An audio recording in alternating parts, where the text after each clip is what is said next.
అందరికీ నమస్కారం.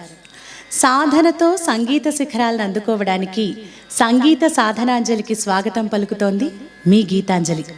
ఈరోజు వీడియోలో మనం చాలామంది చాలా కాలంగా చాలా సార్లు అడిగినటువంటి ఒక శక్తివంతమైన మహిమాన్వితమైన స్తోత్రాన్ని ఈరోజు మనం నేర్చుకోబోతున్నాం.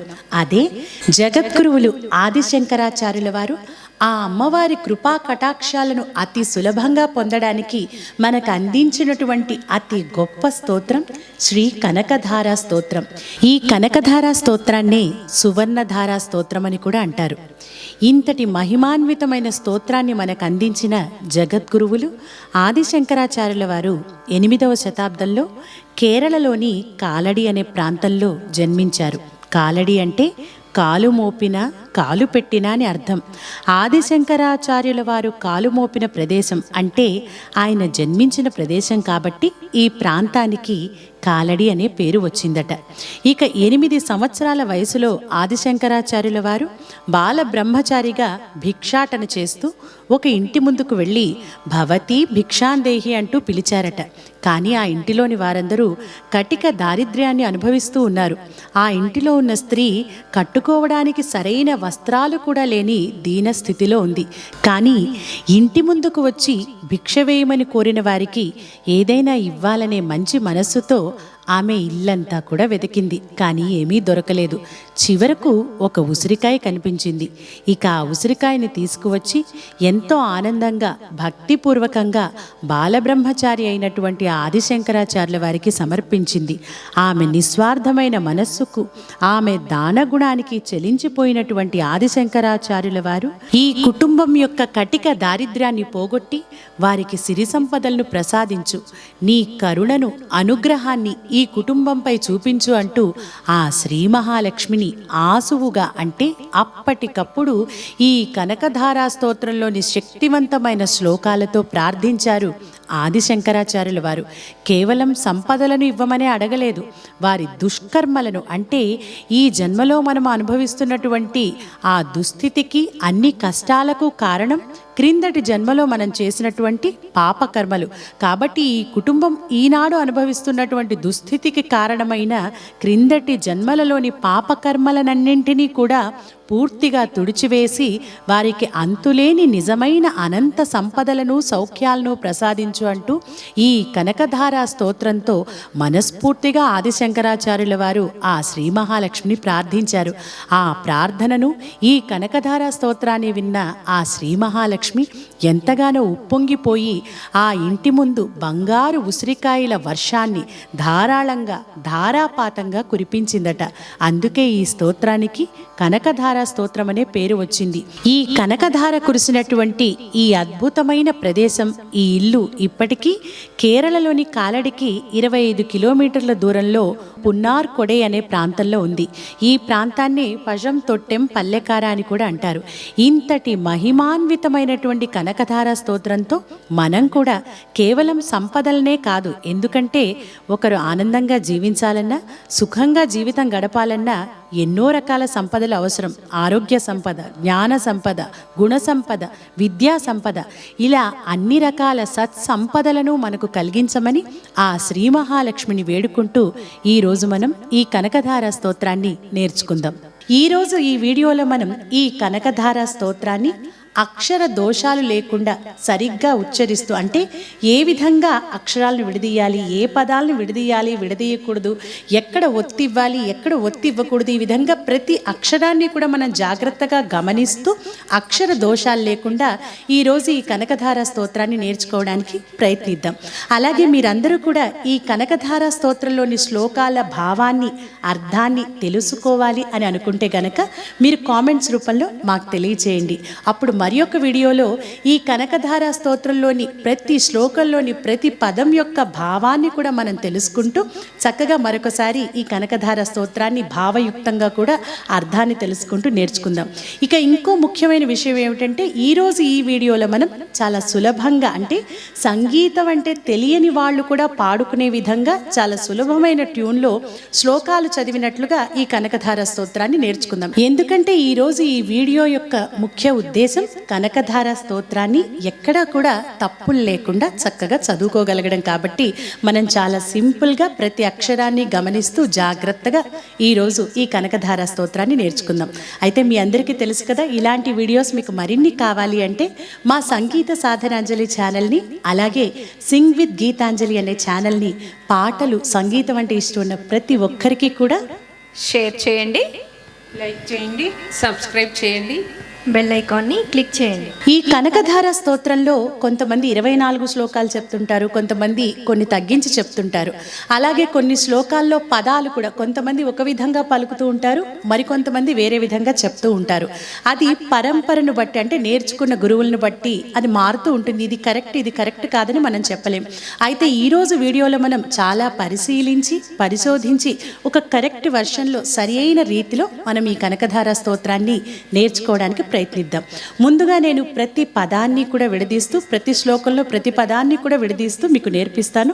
తర్వాత లైన్ అంతా కూడా ఏ విధంగా కలిపి పాడాలో నేర్చుకొని, అలా మొత్తం శ్లోకాలను నేర్చుకున్న తర్వాత మొత్తం కనకధార స్తోత్రాన్ని కూడా మనం ఒకసారి కలిపి పాడుకుందాం.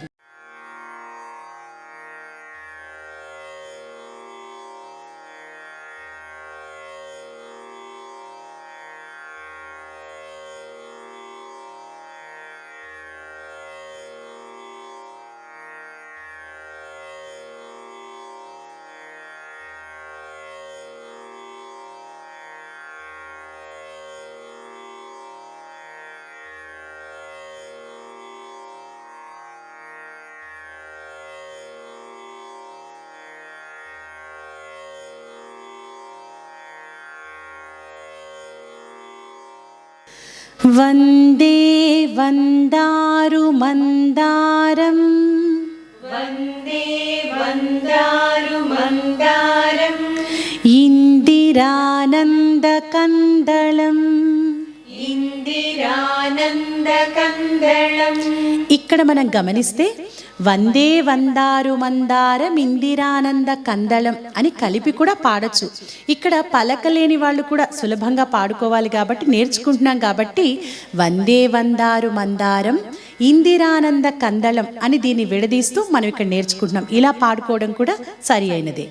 వందే వందారు మందారం, వందే వందారు మందారం, ఇందిరానంద కందళం, ఇందిరానంద కందళం, ఆమందానంద ఆమందానంద, సందోహ బంధురం, సందోహ బంధురం, సింధురాననం. సింధురాననం. శ్లోకాలు నేర్చుకునేటప్పుడు మనం జాగ్రత్తగా గమనించాల్సింది ముఖ్యంగా ఒత్తులు, ఎక్కడ ఒత్తిచ్చి పాడాలి అనేది మనం గమనిస్తూ పాడాలి శ్లోకాలని. ఇక్కడ మనం గమనిస్తే అమందానంద సందోహ బంధురం, బంధురం అన్నప్పుడు ధూకి ఒత్తుంది, సింధురాననం ధూకి ఇక్కడ కూడా సింధురాననంలో ఒత్తుంది. వాటిని మీరు గమనించండి. అమందానంద అమందానంద, సందోహ బంధురం, సందోహ బంధురం, సింధురాననం, సింధురాననం. వందే వందారు మందారం, వందే వందారు మందారం, ఇందిరానంద కందళం, ఇందిరానంద కందళం, ఆమందానంద సందోహ బంధురం, ఆమందానంద సందోహ బంధురం, సింధురాననం. సింధురాననం. ఇది ఆ వినాయకుడిని స్తుతిస్తూ ప్రార్థిస్తూ సాగే శ్లోకం. ఈ శ్లోకాన్ని ఇప్పుడు మనం కలిపి పాడుకుందాం. వందే వందారు మందారం ఇందిరానంద కందళం, ఆమందానంద సందోహ బంధురం, సింధురాననం. అంగం హరేః అంగం హరేః పులకభూషణమాశ్రయంతి, पुलकभूषणमाश्रयन्ति भृङ्गाङ्गनेव भृङ्गाङ्गनेव मुकुलाभरणं मुकुलाभरणं तमालं तमालम् अङ्गीकृताखिल अङ्गीकृताखिल विभूतिरपाङ्गलीला विभूतिरपाङ्गलीला माङ्गल्यदास्तु माङ्गल्यदास्तु मम मङ्गल मम मङ्गल देवतायाः देवतायाः अङ्गं हरेः पुलकभूषणमाश्रयन्ति अङ्गं हरेः पुलकभूषणमाश्रयन्ति भृङ्गाङ्गनेव मुकुलाभरणं तमालं भृङ्गाङ्गनेव मुकुलाभरणं तमालम् अङ्गीकृताखिलविभूतिरपाङ्गलीला अङ्गीकृताखिलविभूतिरपाङ्गलीला माङ्गल्यदास्तु मम मङ्गलदेवतायाः माङ्गल्यदास्तु मम मङ्गलदेवतायाः కలిపి పాడదాం. అంగం హరేః పులకభూషణమాశ్రయంతి భృంగాంగనేవ ముకుళాభరణం తమాలం అంగీకృతాఖిల విభూతిరపాంగలీలా మాంగళ్యదాస్తు మమ మంగళ దేవతాయాః ముగ్ధా मुहुर्विदधति मुहुर्विदधति वदने वदने मुरारेः मुरारेः मुग्धा मुग्धा ఇక్కడ ముగ్ధ అన్నప్పుడు గా కింద దావొత్తు, అది కూడా ఒత్తు ధా. ముగ్ధా मुग्धा ముహుర్విదధతి. मुहुर्विदधति ఇక్కడ ముహుర్విదధతిలో రెండో ధా ఒత్తు ధా. ముహుర్ విదధతి विदधति వదనే మురారేః वदने मुरारेः ప్రేమత్రపా प्रेमत्रपा ప్రణిహితాని प्रणिहितानि గతాగతాని गतागतानि మాలాదృశోర్ मालादृशो మధుకరీవ मधुकरीव మహోత్పలేయా महोत्पलेय सा मे श्रियं सा मे श्रियं दिशतु दिशतु सागरसम्भवायाः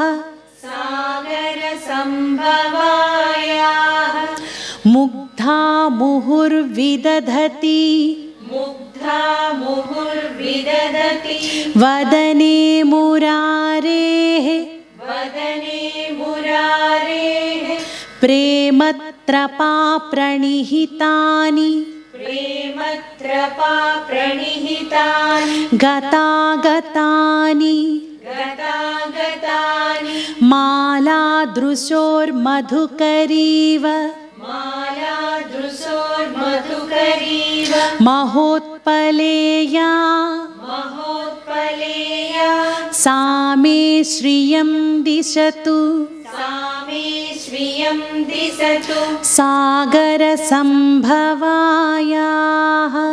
सागरसम्भवायाः కలిపి పాడదాం. ముగ్ధా ముహుర్విదధతి వదనే మురారేః ప్రేమత్రపా ప్రణిహితాని గతాగతాని మాలాదృశోర్మధుకరీవ మహోత్పలేయా सा मे श्रियं दिशतु सागरसम्भवायाः विश्वामरेन्द्र विश्वामरेन्द्र पदविभ्रम दानदक्षम् आनन्दहेतुरधिकम्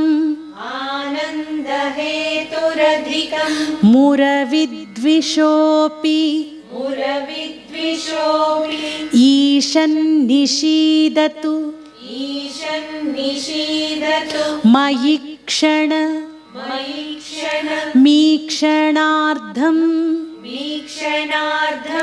इन्दीवरोदर सहोदर मिन्दिरायाः विश्वामरेन्द्र पदविभ्रम दानदक्षम् आनन्दहेतुरधिकम्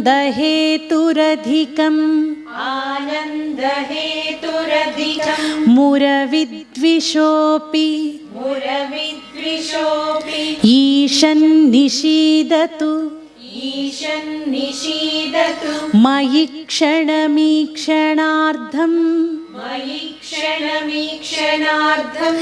इन्दीवरोदर सहोदर मिन्दिरायाः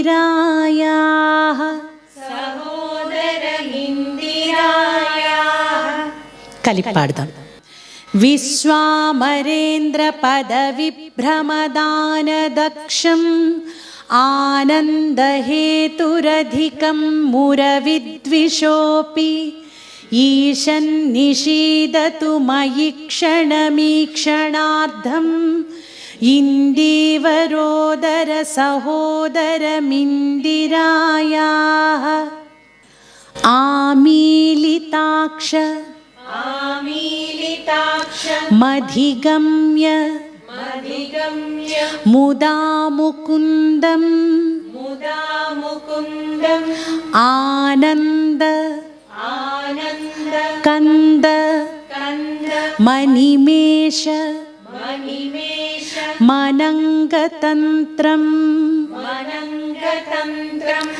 आकेकरस्थित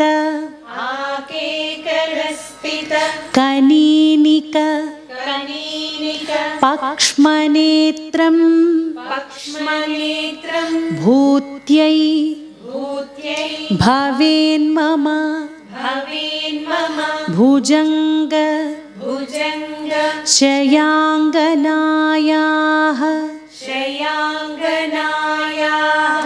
आमीलिताक्षमधिगम्य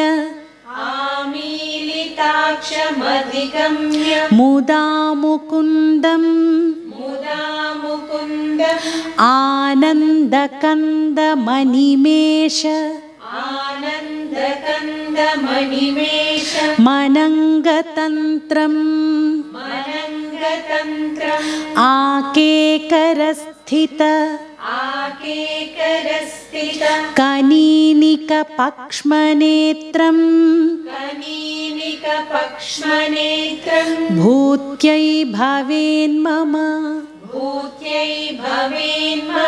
भुजंग शयाङ्गनायाः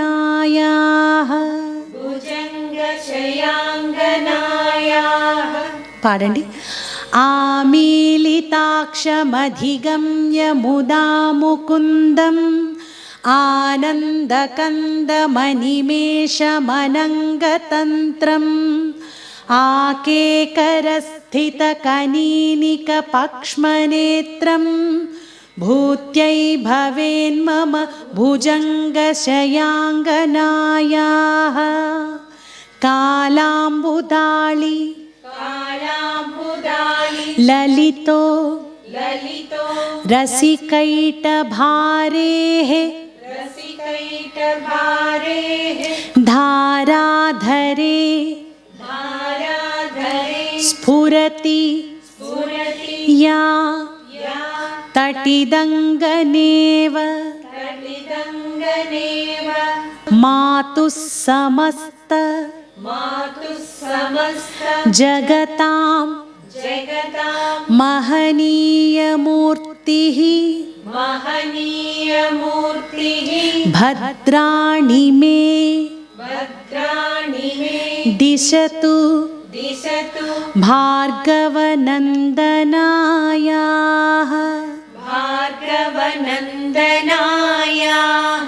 कालाम्बुदाळिललितो रसिकैटभारेः धाराधरे स्फुरति या तटिदङ्गनेव मातुः समस्तजगतां महनीयमूर्तिः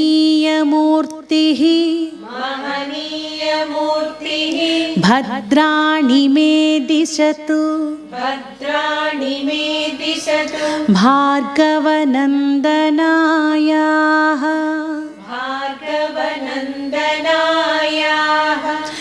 कालाम्बुदाळिललितो रसिकैटभारेः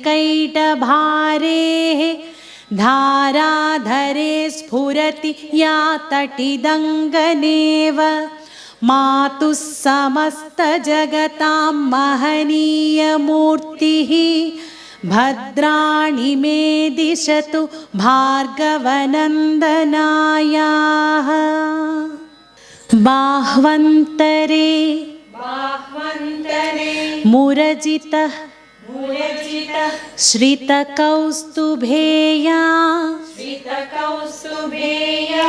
हारावळीव हरिनीलमयी विभाति कामप्रदा भगवतोऽपि कटाक्षमाला कल्याणमावहतु मे कमलालयायाः बाह्वन्तरे मुरजितः श्रितकौस्तुभेया हारावळीव हरिनीलमयी विभाति कामप्रदा भगवतोऽपि कटाक्षमाला कल्याणमावहतु मे कमलालयायाः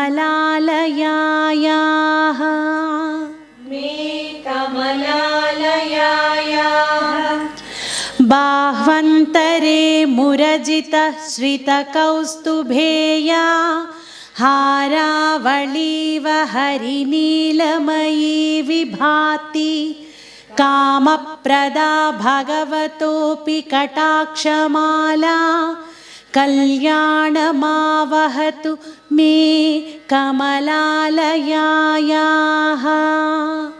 प्राप्तं पदं प्रथमतः खलु यत्प्रभावात्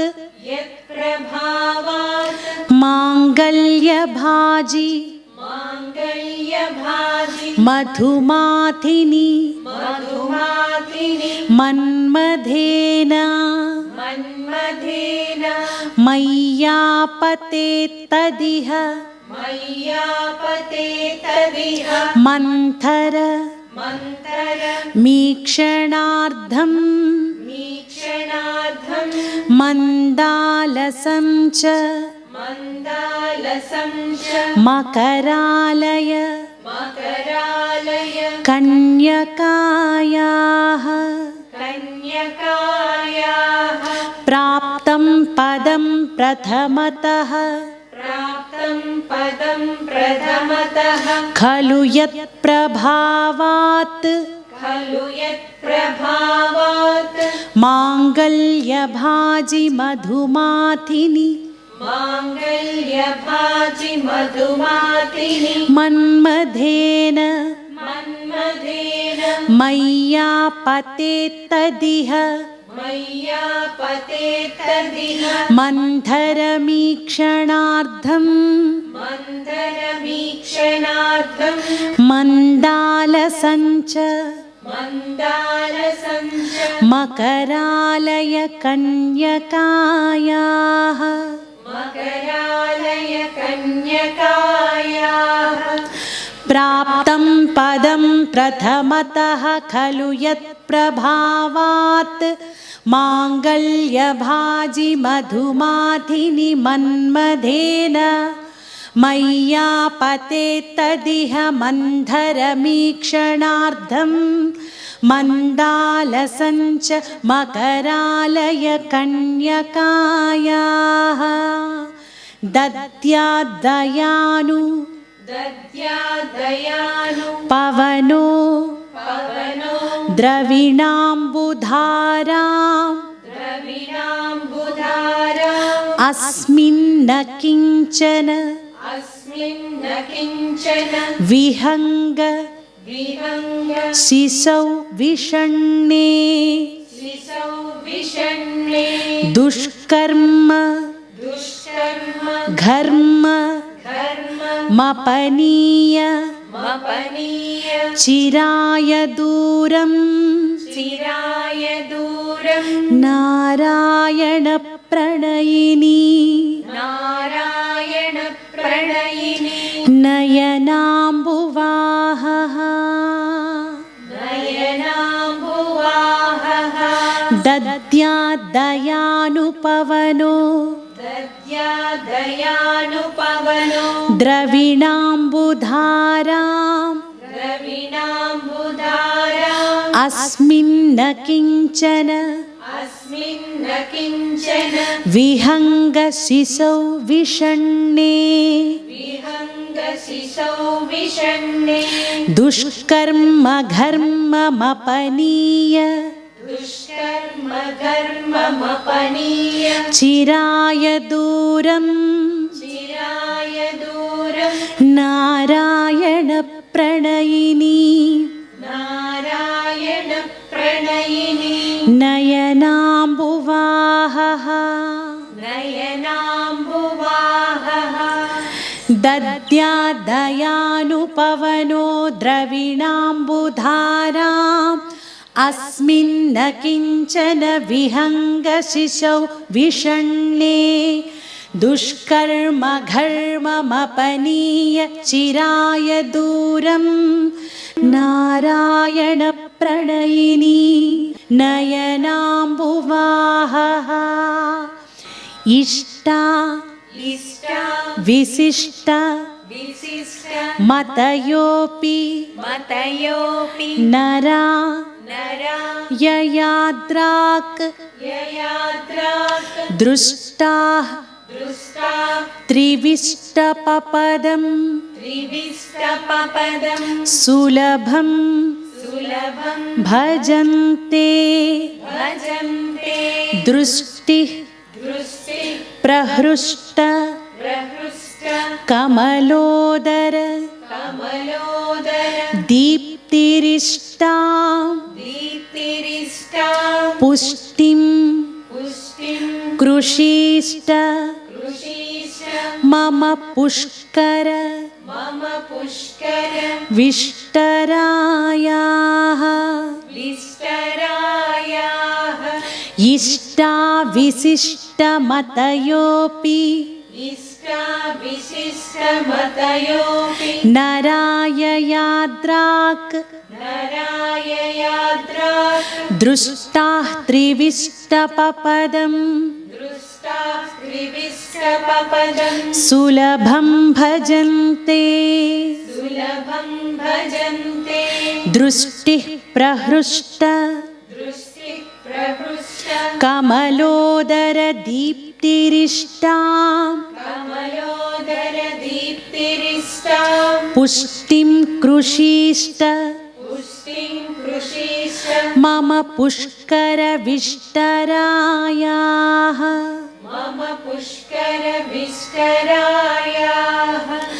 इष्टाविशिष्टमतयोऽपि नराययाद्राक् दृष्टाः त्रिविष्टपपदं सुलभं भजन्ते दृष्टिः प्रहृष्टकमलोदरदीप्तिरिष्टां पुष्टिं कृषिष्ट मम पुष्करविष्टरायाः गीर्देवतेति गरुडध्वज सुन्दरीति शाकम्भरीति शशिशेखर वल्लभेति सृष्टिस्थिति प्रलयकेलिषु संस्थितायै तस्यै नमः त्रिभुवनैक गुरोस्तरुण्यै गीर्देवतेति गरुडध्वज सुन्दरीति शाकम्भरीति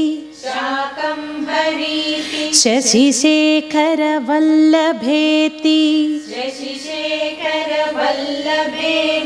सृष्टिस्थिति प्रलय केलिषु संस्थितायै तस्यै नमः त्रिभुवनैक गुरोस्तरुण्यै गीर्देवतेति गरुडध्वज सुन्दरीति शाकम्भरीति शशिशेखर वल्लभेति सृष्टिस्थिति प्रलयकेलिषु संस्थितायै तस्यै नमः त्रिभुवनैक गुरोस्तरुण्यै श्रुत्यै नमोस्तु शुभकर्म फलप्रसूत्यै रत्यै नमोस्तु रमणीय गुणार्णवायै शक्त्यै नमोस्तु शतपत्र निकेतनायै पुष्ट्यै नमोस्तु पुरुषोत्तम वल्लभायै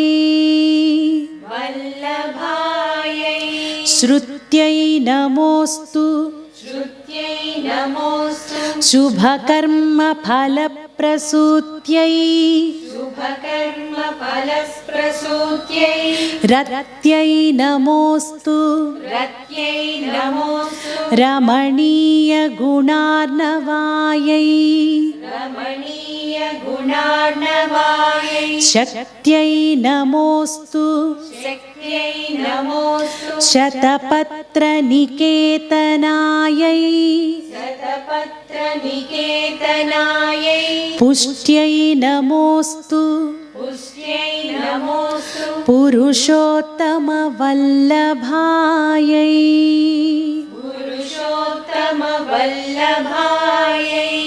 श्रुत्यै नमोस्तु शुभकर्म फलप्रसूत्यै रत्यै नमोस्तु रमणीय गुणार्णवायै शक्त्यै नमोस्तु शतपत्र निकेतनायै पुष्ट्यै नमोस्तु पुरुषोत्तम वल्लभायै नमोस्तु नाळीक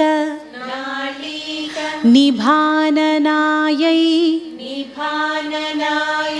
नमोऽस्तु दुग्धोदधि जन्मभूम्यै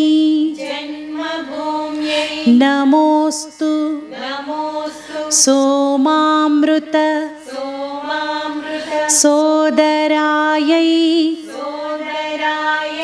नमोऽस्तु नारायण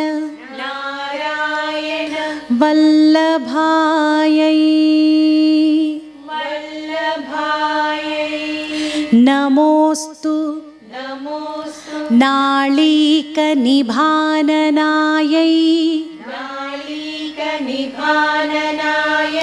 नमोऽस्तु दुग्धोदधि जन्मभूम्यै नमोऽस्तु सोमामृतसोदरायै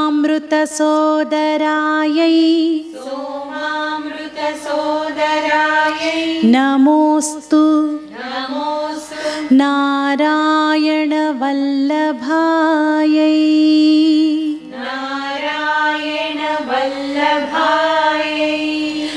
नमोऽस्तु नाळीकनिभाननायै नमोऽस्तु दुग्धोदधि जन्मभूम्यै नमोऽस्तु सोमामृतसोदरायै नमोऽस्तु नारायणवल्लभायै नमोऽस्तु हेमाम्बुज पीठिकायै नमोऽस्तु भूमण्डल नायिकायै नमोऽस्तु देवादि दयापरायै नमोऽस्तु शाङ्गायुध वल्लभायै नमोऽस्तु हेमाम्बुजपीठिकायै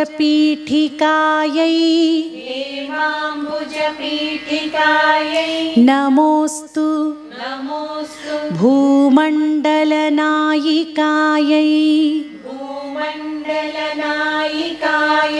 नमोऽस्तु देवादिदयापरायै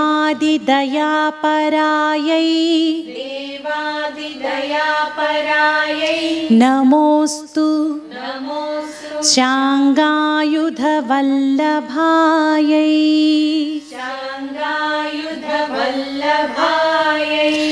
नमोऽस्तु हेमाम्बुजपीठिकायै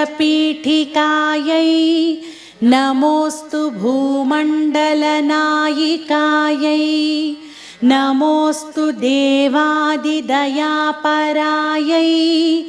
नमोऽस्तु शाङ्गायुधवल्लभायै नमोऽस्तु देव्यै भृगुनन्दनायै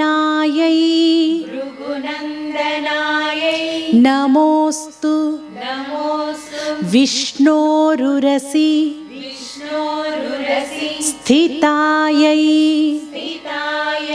नमोऽस्तु लक्ष्मी कमलालयायै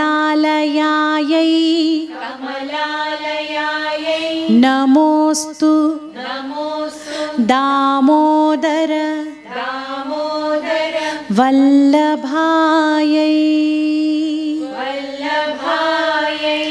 नमोऽस्तु देव्यै भृगुनन्दनायै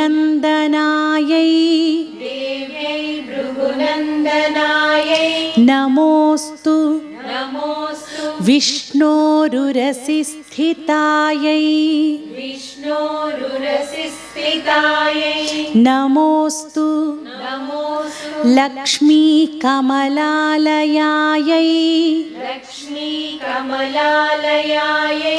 नमोऽस्तु दामोदर वल्लभायै वल्लभायै नमोऽस्तु देव्यै भृगुनन्दनायै नमोऽस्तु विष्णोरुरसिस्थितायै नमोऽस्तु लक्ष्मीकमलालयायै नमोऽस्तु दामोदरवल्लभायै नमोऽस्तु कान्त्यै कमलेक्षणायै नमोऽस्तु भूत्यै भुवनप्रसूत्यै नमोऽस्तु देवादिभिरर्चितायै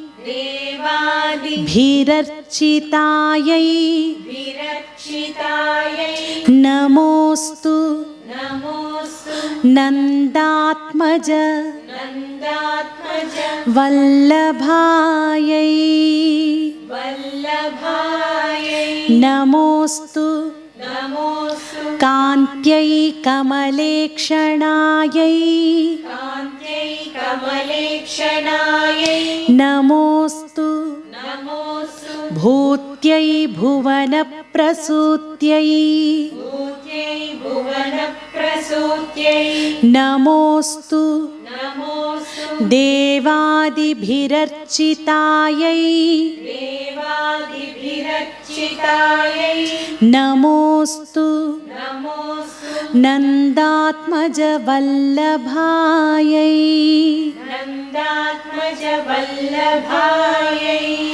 नमोऽस्तु कान्त्यै कमलेक्षणायै नमोऽस्तु भूत्यै भुवनप्रसूत्यै नमोऽस्तु देवादिभिरर्चितायै नमोऽस्तु नन्दात्मजवल्लभायै सम्पत्कराणि सकलेन्द्रिय नन्दनानि साम्राज्यदान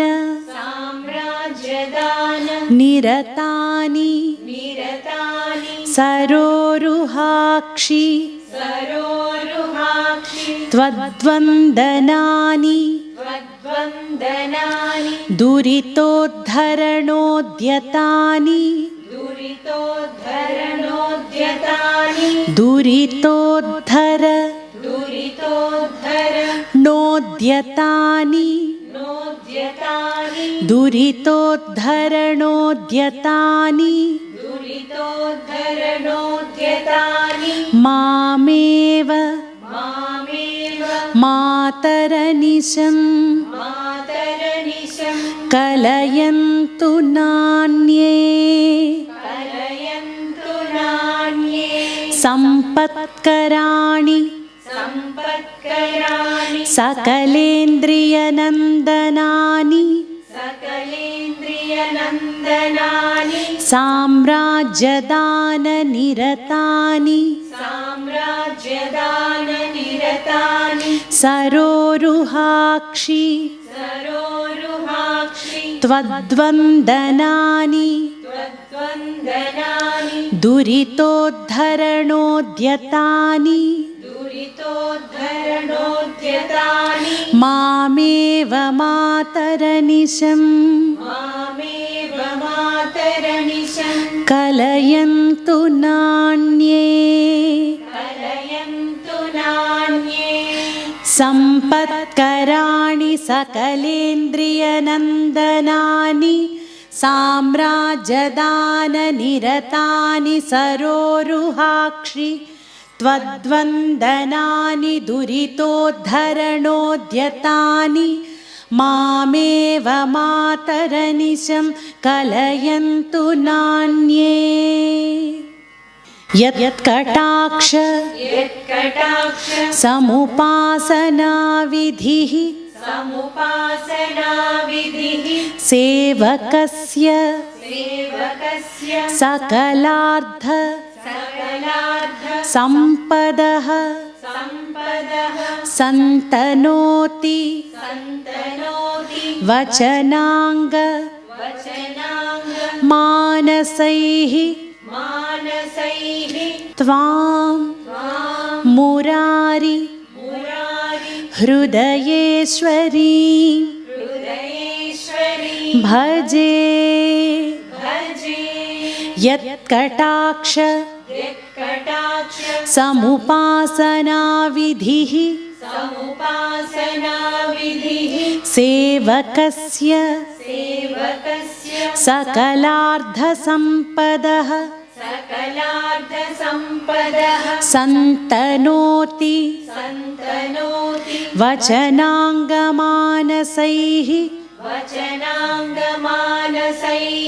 त्वां मुरारि हृदयेश्वरीं भजे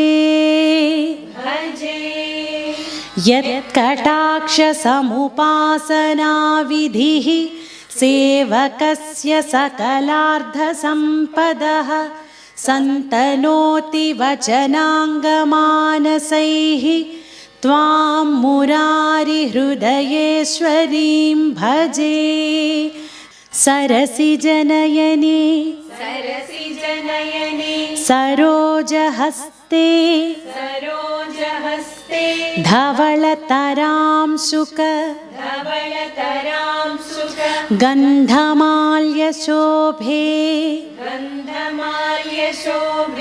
भगवती हरिवल्लभे मनोज्ञे त्रिभुवनभूतिकरी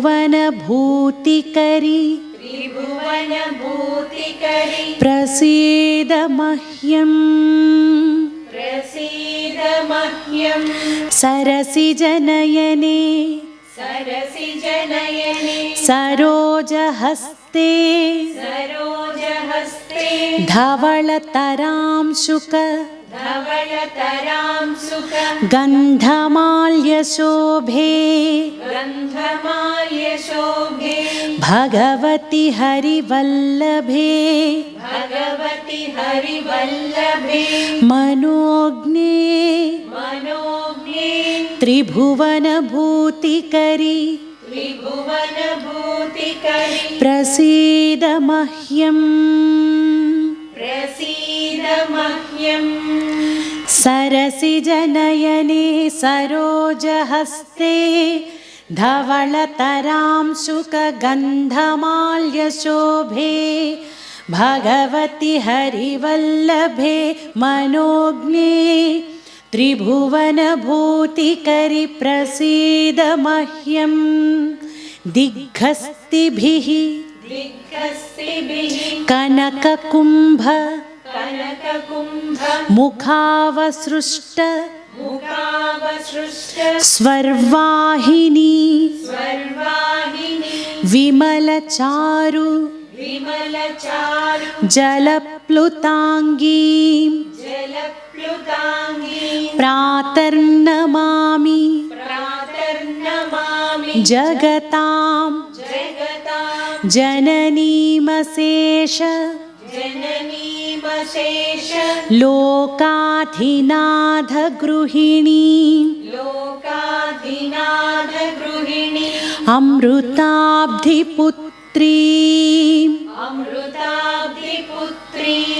दिग्गस्तिभिः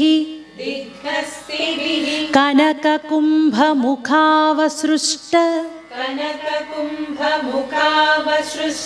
स्वर्वाहिनी विमलचारु जलप्लुतांगी प्रातर्नमामि जगतां जननीमशेष लोकाधिनाथ गृहिणी अमृताब्धिपुत्री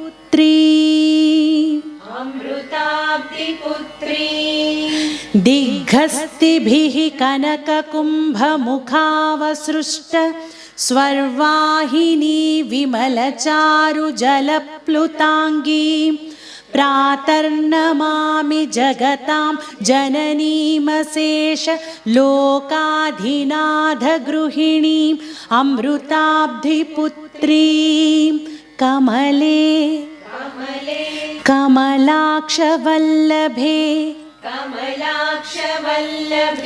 त्वं करुणापूर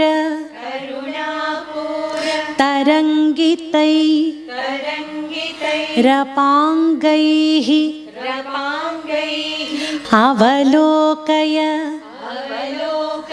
मामकिञ्चनानां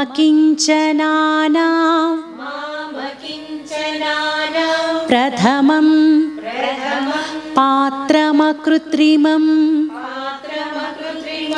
दयायाः कमले कमलाक्षवल्लभे त्वं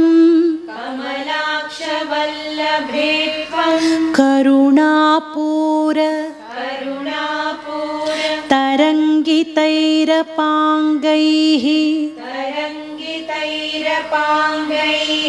अवलोकय मामकिञ्चनानां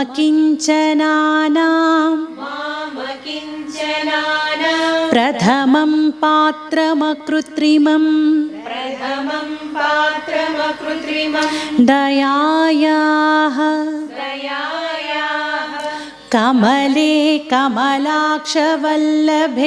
त्वं करुणापूरतरङ्गितैरपाङ्गैः अवलोकय मामकिञ्चनानां प्रथमं पात्रमकृत्रिमं दयायाः बिल्वाटवीमध्य लसत्सरोजे सहस्रपत्रे सुखसन्निविष्टाम् अष्टापदाम्भोरुह पाणिपद्मां सुवर्णवर्णां प्रणमामि लक्ष्मीं बिल्वाटवीमध्य लसत्सरोजे सहस्रपत्रे सुखसन्निविष्टाम् अष्टापदाम्भोरुह पाणिपद्मां सुवर्णवर्णां प्रणमामि लक्ष्मीं बिल्वाटवीमध्यलसत्सरोजे सहस्रपत्रे सुखसन्निविष्टाम् अष्टापदाम्भोरुह पाणिपद्मां सुवर्णवर्णां प्रणमामि लक्ष्मीं कमलासन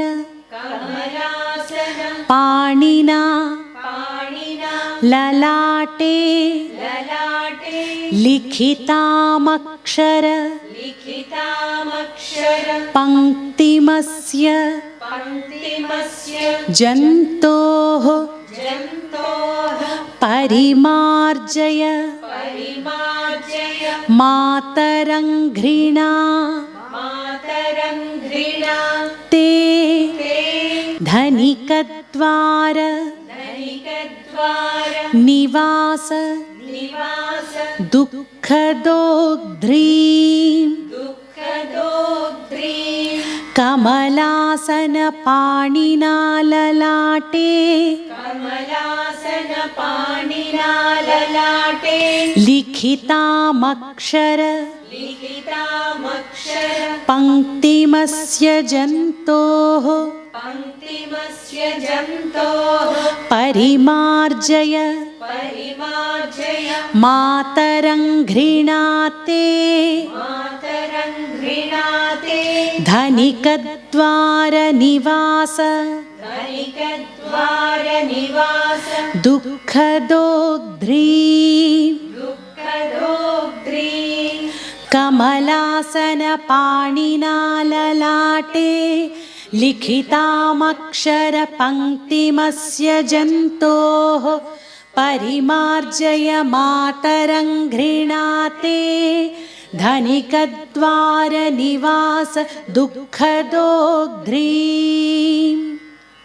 अम्भोरुहम् अम्भोरुहं जन्मगृहं जन्मगृहं भवत्याः भवत्याः वक्षस्थलं वक्षस्थलं भर्तृगृहं भर्तृगृहं मुरारेः मुरारेः कारुण्यतः कारुण्यतः कल्पय कल्पय पद्मवासे पद्मवासे लीलागृहं लीलागृहं मे मे हृदयारविन्दम्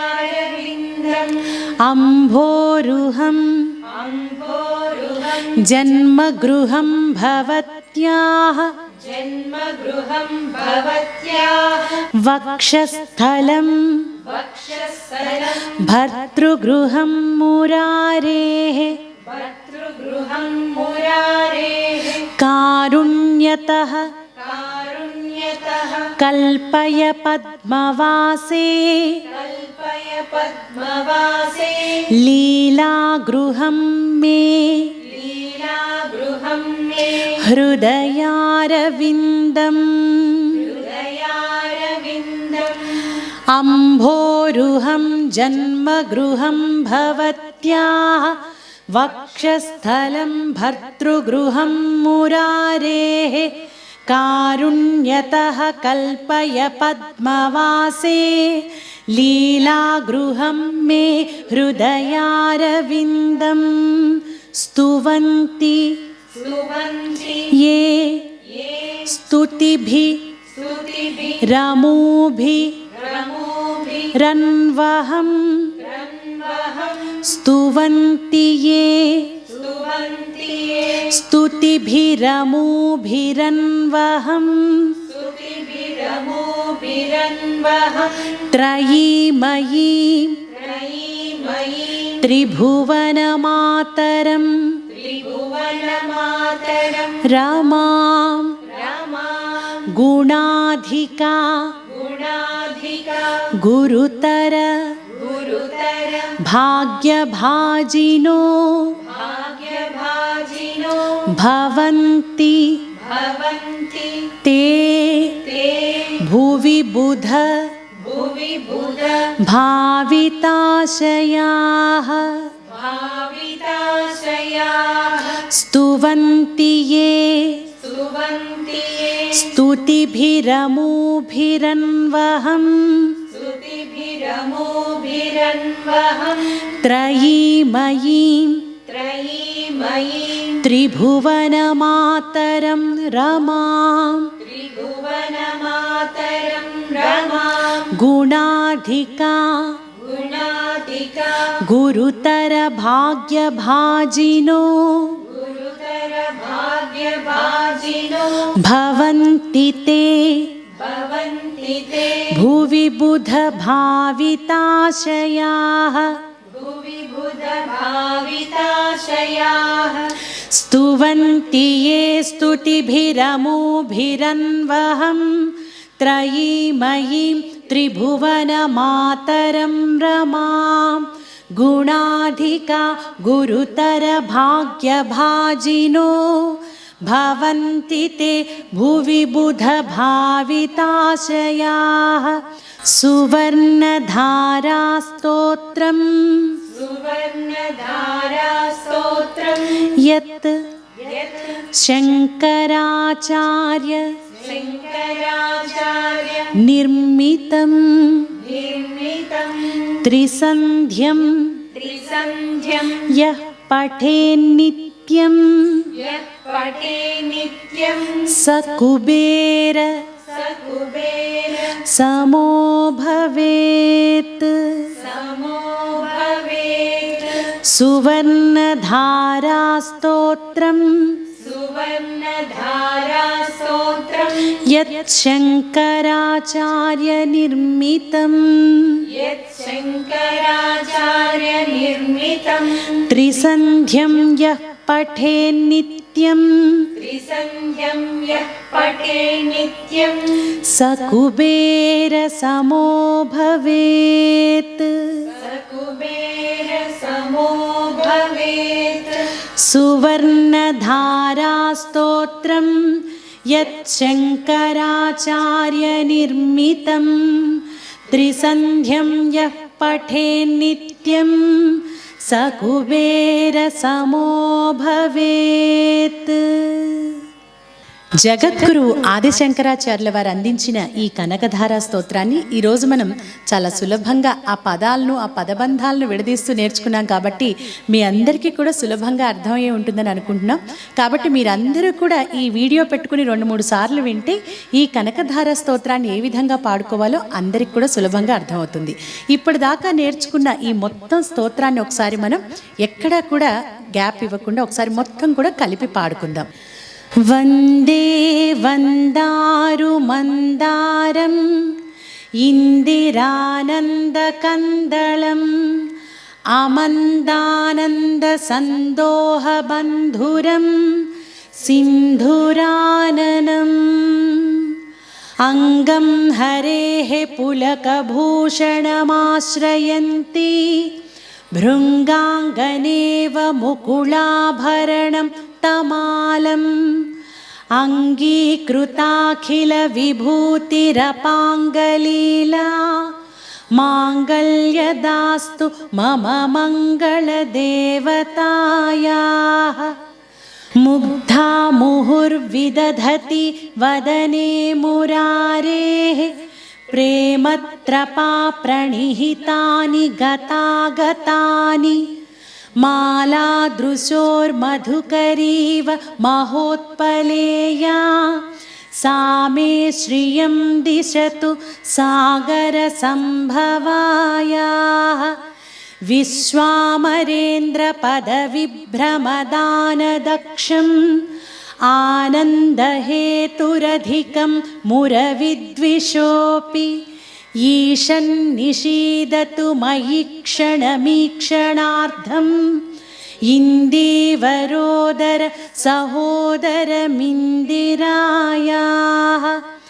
ఆమీలితాక్షమధిగమ్య ముదా ముకుందం ఆనందకందమనిమేషమనంగతంత్రం ఆకేకరస్థితకనీనికపక్ష్మనేత్రం భూత్యై భవేన్మమ భుజంగశయాంగనాయాః. కాలాంబుదాళిలలితో రసికైటభారేః ధారాధరే స్ఫురతి యా తటిదంగనేవ మాతుః సమస్తజగతాం మహనీయమూర్తిః. భద్రాణి మే దిశతు భార్గవనందనాయాః. బాహ్వంతరే మురజితః శ్రితకౌస్తుభేయా హారావళీవ హరినీలమయీ విభాతి. కామప్రదా భగవతోపి కటాక్షమాలా కళ్యాణమావహతు మే కమలాలయాయాః. ప్రాప్తం పదం ప్రథమతః ఖలు యత్ప్రభావాత్ మాంగళ్యభాజి మధుమాధిని మన్మథేన మయ్యాపతేత్తదిహ మంధరమీక్షణార్థం మందాలసంచ మకరాలయ కన్యకాయాః. దద్యాదయానుపవనో ద్రవిణాంబుధారాం అస్మిన్న కించన విహంగశిశౌ విషణ్ణే దుష్కర్మఘర్మమపనీయ చిరాయ దూరం నారాయణ ప్రణయిని నయనాంబువాహః.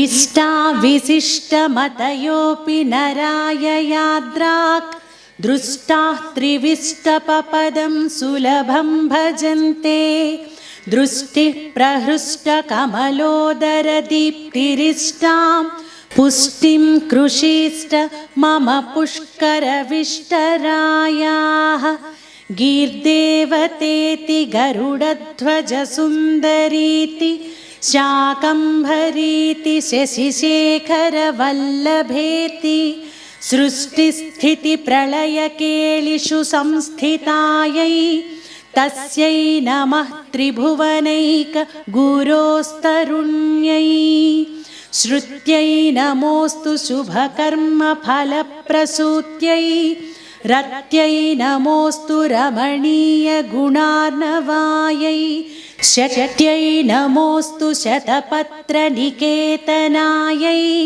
पुष्ट्यै नमोऽस्तु पुरुषोत्तमवल्लभायै नमोऽस्तु नाळीकनिभाननायै नमोऽस्तु दुग्धोदधिजन्मभूम्यै नमोऽस्तु सोमामृतसोदरायै नमोऽस्तु नारायणवल्लभायै नमोऽस्तु हेमाम्बुजपीठिकायै नमोऽस्तु भूमण्डलनायिकायै नमोऽस्तु देवादिदयापरायै नमोऽस्तु शाङ्गायुधवल्लभायै नमोऽस्तु देव्यै भृगुनन्दनायै नमोऽस्तु विष्णोरुरसिस्थितायै नमोऽस्तु लक्ष्मीकमलालयायै नमोऽस्तु दामोदरवल्लभायै नमोऽस्तु कान्त्यै कमलेक्षणायै नमोऽस्तु भूत्यै भुवनप्रसूत्यै नमोऽस्तु देवादिभिरर्चितायै नमोऽस्तु नन्दात्मजवल्लभायै सम्पत्कराणि सकलेन्द्रियनन्दनानि साम्राज्यदाननिरतानि सरोरुहाक्षि त्वद्वन्दनानि दुरितोद्धरणोद्यतानि मामेव मातरनिशं कलयन्तु नान्ये यत्कटाक्षसमुपासनाविधिः सेवकस्य सकलार्धसम्पदः सन्तनोति वचनाङ्गमानसैः त्वां मुरारिहृदयेश्वरीं भजे सरसिजनयने सरोजहस्ते धवलतरांशुकगन्धमाल्यशोभे भगवति हरिवल्लभे मनोज्ञे त्रिभुवनभूतिकरि प्रसीद मह्यम् दिग्हस्तिभिः कनककुम्भमुखावसृष्ट स्वर्वाहिनी विमलचारुजलप्लुताङ्गीं प्रातर्नमामि जगतां जननीमशेष लोकाधिनाथगृहिणीम् अमृताब्धिपुत्रीं कमले कमलाक्षवल्लभे त्वं करुणापूरतरङ्गितैरपाङ्गैः अवलोकय मामकिञ्चनानां प्रथमं पात्रमकृत्रिमं दयायाः बिल्वाटवीमध्यलसत्सरोजे सहस्रपत्रे सुखसन्निविष्टाम् अष्टापदाम्भोरुहपाणिपद्मां सुवर्णवर्णां प्रणमामि लक्ष्मीं कमलासनपाणिना ललाटे लिखितामक्षरपङ्क्तिमस्य जन्तोः परिमार्जय मातरं घृणाते धनिकद्वारनिवास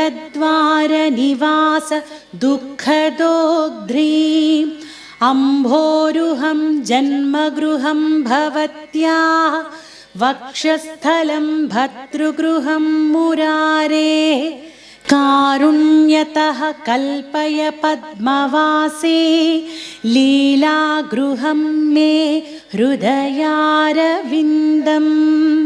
स्तुवन्ति ये स्तुतिभिरमुभिरन्वहं त्रयीमयीं त्रिभुवनमातरं रमां गुणाधिका गुरुतरभाग्यभाजिनो भवन्ति ते भुवि बुधभाविताशयाः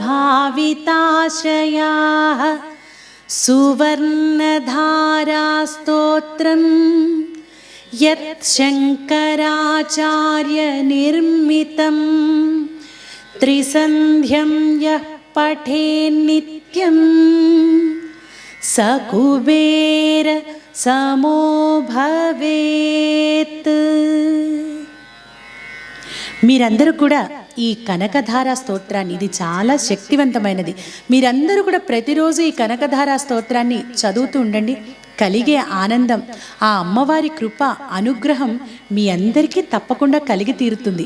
మీరందరూ కూడా ఇది వింటున్నప్పుడు, నేర్చుకుంటున్నప్పుడు, అలాగే నేర్చుకొని పాడుకుంటున్నప్పుడు మీకు కలిగిన ఆనందాన్ని, మీ మనసులోని భావాల్ని మాకు మంచి కామెంట్స్ రూపంలో తెలియజేయండి. అలాగే ఇందాక చెప్పాం కదా, దీని భావాన్ని కూడా మీరు తెలుసుకోవాలి అనుకుంటే అది కూడా కామెంట్స్లో పెట్టండి. ఎక్కువ మంది అడిగినట్లయితే ఈ కనకధార స్తోత్రాన్ని భావంతో మరి ఒక వీడియో కూడా చేసుకుందాం. అలాగే తర్వాత వీడియోలో మరొక అద్భుతమైన పాటతో మళ్ళీ తిరిగి కలుసుకుందాం.